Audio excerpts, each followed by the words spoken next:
Right now, trying to review the Steam Deck is like hitting a moving target. Valve's ambitious handheld gaming PC is coming in so hot that what I first booted up a couple of weeks ago was very different from the experience I have with it today. And that experience will almost certainly be very different in another few days as we get some very important software updates that, among other things, will include a graphics driver for Windows 11. That driver will let us test out how it runs games outside of the preloaded SteamOS and work around some of the inherent limitations of playing on a Linux-based system. So this review is going to be in progress for a little bit before I can put a final score on it. But what I can tell you right now is that when the stars align, this chunky handheld can do some impressive things when it comes to realizing the promise of letting you take your Steam library anywhere. It just currently comes with a number of caveats and headaches that brought my hype down a few notches.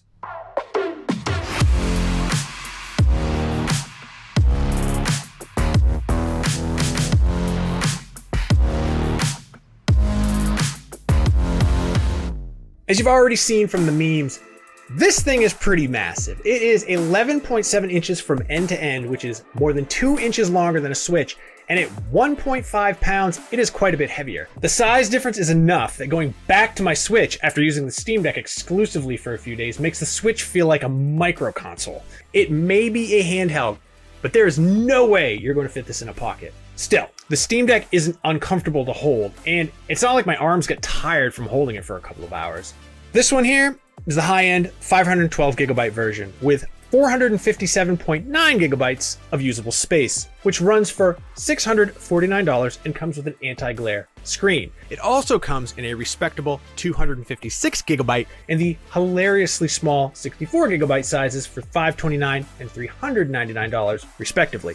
And for that tiny one, you'll definitely need to make use of the micro SD slot to expand the storage, unless you only want to use this expensive machine to play tiny indie games. You don't. The Steam Deck's 7-inch LCD touchscreen runs at 1200 by 800 at 60 Hz, and it looks really good. That said, the OLED on the latest Nintendo Switch model has spoiled me on handheld screens, and the Steam Deck doesn't live up to that level of vibrance and clarity. But unless you're going from one to the other, it's not bad at all. The outer shell might not be the sexiest looking tech ever, but it has a subtle texture to it, somewhat rougher than the texture of an Xbox controller, and it feels good to the touch. The grips on either side bulge out at the edges, making it much more comfortable to hold in my adult-sized hands than a Nintendo Switch. The main buttons feel like little pieces of flawlessly smooth, hard candy with a nice travel and just enough resistance. I'm not quite as into the D-pad, which feels well built, but it's a little mushier than I like, and the way it's positioned to the left of the thumbstick threw me off a little. The thumbsticks, though, they're my favorite feature of the Steam Deck. They're perfectly smooth without feeling loose or sloppy, and they revert back to center with a satisfying snappiness. The surface is touch sensitive, so it knows when you've got a thumb on one without needing to depress anything. I didn't have any issues with them, but knowing that they're technically user replaceable makes me sleep a little easier, considering they're built right into the Steam Deck itself and not detachable like the Switch's Joy-Cons. Directly below each thumbstick is a trackpad with a subtle but slick haptic feedback that feels like moving a mouse across my desk. It feels good for desktop applications and navigating the Steam menus, and it'll feel very familiar to anyone who used the Steam controller. Between these and the touchscreen, the Steam Deck has most of its bases covered when it comes to inputs. And like just about everything else with the Steam Deck, you can turn them on or off on a per game basis, which is good because sometimes I accidentally hit them and move the camera when I didn't want to. I'm looking at you, Dark Souls. The back of the Steam Deck has 4 programmable buttons, similar to the button placement you'd find on the Xbox Elite or other high-end controllers. They're absolutely my least favorite inputs of the bunch. The placement is difficult for me to grasp with my larger-than-normal hands, and I just don't like the way that they feel. The response is soft and the clickiness is weak. Because of this, I actually didn't use them for anything, which is great, since they're entirely optional. The USB-C port is located at the top of the Steam Deck, near the power button. It's kind of a bummer there's only one, because that means you're probably going to want a powered USB-C hub to connect things like Ethernet, HDMI out, external storage, or any wired peripherals, while you can still plug it into power. The volume up and down buttons are on the left side, and sitting between them is the Steam Deck's primary cooling vent.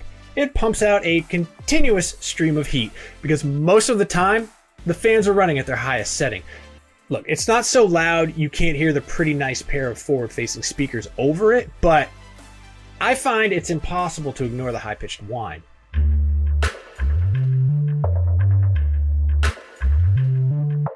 The user interface on the Steam Deck is a modified version of the Steam desktop app you're used to, especially if you've ever used big picture mode. Navigation, it's fairly easy, although things as simple as locating your library aren't very intuitive at first. Where things get tricky is when you're in a game. The Steam button on the left and the menu button on the right both bring up overlays, with the menu button having notifications, performance options, and quick settings. The Steam button brings up a more detailed list of submenus, including home, library, power options, and more detailed settings. This is on top of the menus in games brought up with the pause and select buttons that you're probably used to using. The confusing part for me came when I wanted to turn off the gyro feature in Sekiro. I couldn't remember, is that an in-game setting or a Steam setting? So I went through all the possibilities. It turns out, oh, it's none of the above. It's actually accessed through the game menu that complements the settings menu when you hit the Steam button. Yeah, it's as clear as mud.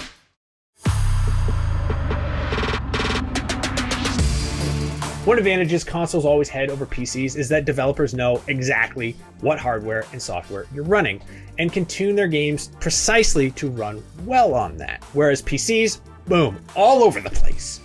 But since every Steam Deck has the same specs except for storage space, Valve has been able to create a new badge for games that work, quote, great on Steam Deck. While it's only a few hundred out of the many thousands on Steam, the list is growing every day as Valve continues to test.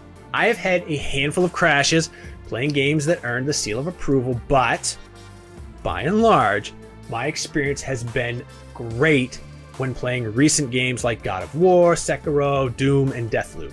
They all run at good, stable frame rates, and it's delightful having so much power in the palm of my hands.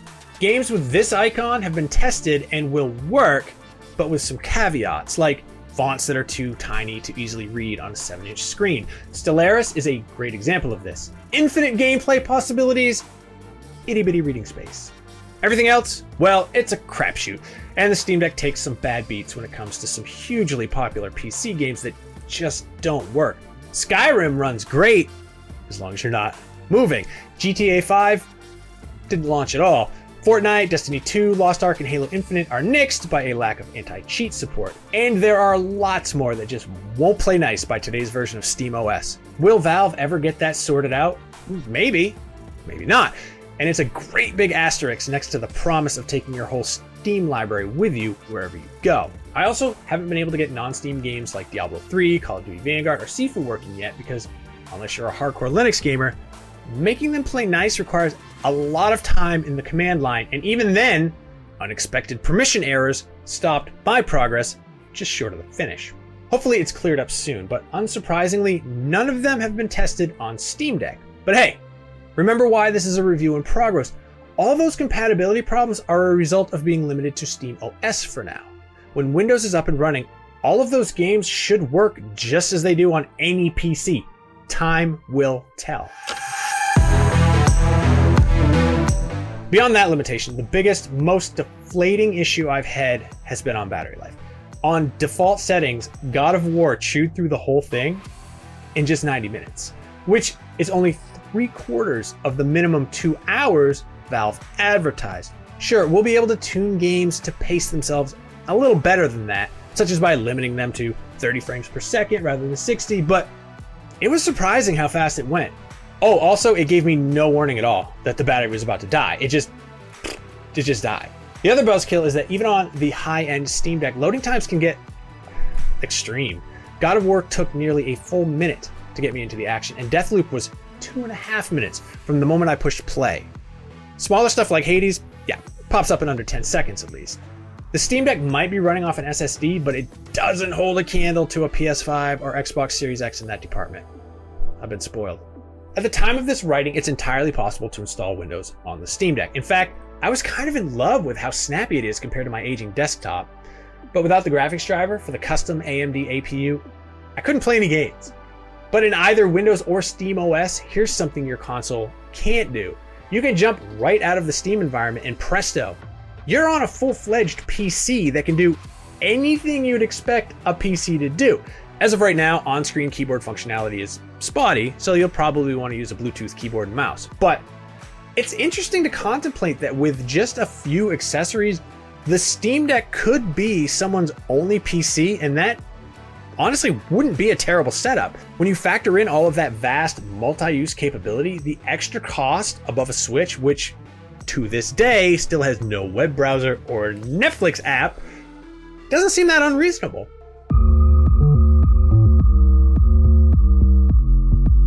The Steam Deck is a well-built piece of hardware that feels good to hold and play on.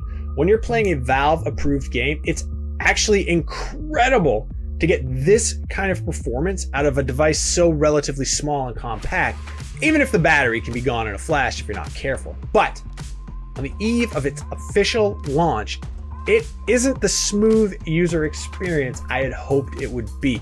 Aside from the frustrations I've come to expect and accept from PC gaming, the biggest problem I've encountered has been spotty compatibility with SteamOS.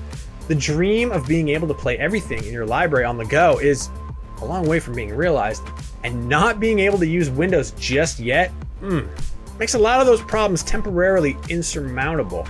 So it's impossible to land on a judgment right now because I literally don't know what the Steam Deck will be able to do by the time the first retail unit arrives at a paying customer's home. But that won't last for long, so check back soon for the final review and score.